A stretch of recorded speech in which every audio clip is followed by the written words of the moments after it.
राजचे वडील म्हणजे माझे काका श्रीकांतजी ठाकरे, म्हणजे अख्खं ठाकरे घराणं त्यावेळेला मुंबईसाठी संघर्ष करत होता. त्याच्यानंतरचा इतिहास मी काही आता तुम्हाला सांगत बसत नाही. पण मुंबई महाराष्ट्राने मिळवल्यानंतर मुंबईमध्येच मराठी माणसाच्या उरावरती उपरे नाचायला लागले आणि त्यावेळेला न्याय हक्कासाठी शिवसेना प्रमुखांना शिवसेनेला जन्म द्यावा लागला.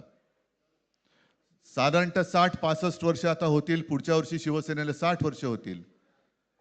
इतकी वर्ष व्यवस्थित गेली आणि आज परत आपण पाहतो आहोत की मुंबईचे लचके, मुंबईच्या चिंधड्या उडवायच्या हे मनसुबे त्यावेळेला ज्यांना मुंबई पाहिजे होती त्यांचेच प्रतिनिधी जे वरती दोघं जण, वरती म्हणजे इकडे नाही दिल्लीत बसलेले आहेत, त्यांचे मनसुबे आहेत.